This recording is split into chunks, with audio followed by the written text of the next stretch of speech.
Welcome to the Patent Law Podcast Series. This podcast will address the options for filing a patent in the United States by Shawn Leppo. Mr. Leppo is a member of the Intellectual Property, International Law, Materials, Patents, and Patent Practice groups at McNees. Welcome. In a prior podcast, we looked at the three primary requirements for patentability: utility, novelty, and non-obviousness. If you think that you can show all three of those and you want to move ahead with the filing of an application, one of the questions I often get are, what are the next steps?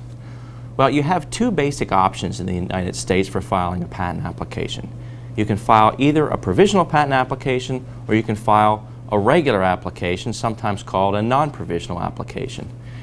Briefly, the primary difference between a provisional application and a non-provisional application is that the provisional application doesn't require many of the same formalities that might be required in a non-provisional application.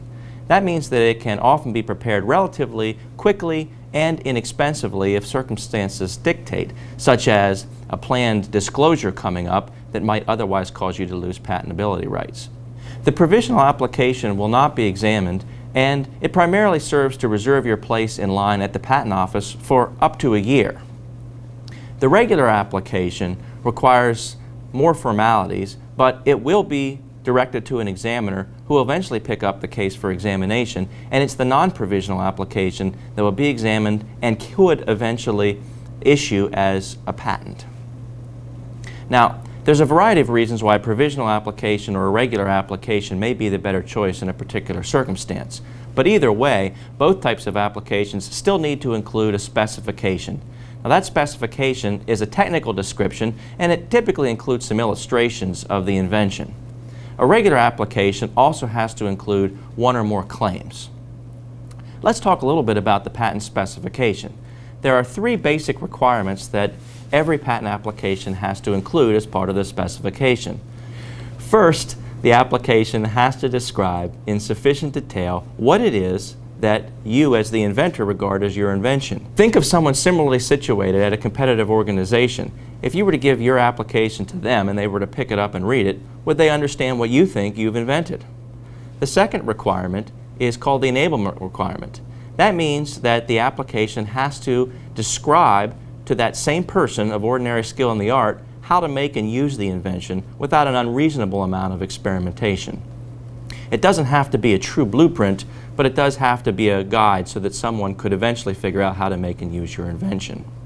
The third requirement is called the best mode requirement.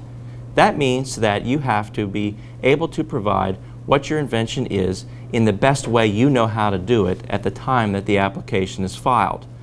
The idea behind this is that we don't want inventors to be hiding the ball when it comes time to file their application. That is, if you know that a particular solution works best, we don't want you to hide that solution and then give three others that don't work as well.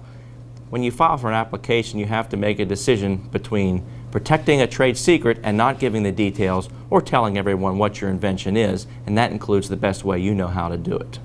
Usually, the specification is arranged in sections, such as a background section describing what has been done before and what the problems are, a summary, a short description of what the invention is and how you've solved the problems, and also a detailed description of the invention, which contains a more deeper dive into the different aspects of the invention and how it works.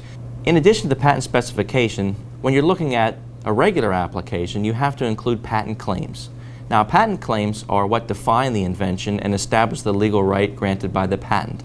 The specification tells the story. The claims grant the legal rights. It is the claims that will be examined by the patent office. Now, those claims must avoid reading on the prior art to be valid. That means that the claims, which are a series of sentences, cannot describe anything that's been done before in order to show the three requirements for patentability that we talked about earlier. If the patent office agrees that the claims meet the three requirements of utility, novelty, and non-obviousness, then when you examine your patent with respect to a third party's claims, you have to determine whether or not your claims read on that third party's product. Thank you for joining me for this podcast today. Next time we'll talk about how we make the determination of whether or not a third party product does infringe your patent. For more on this topic, please see the information on the next screen.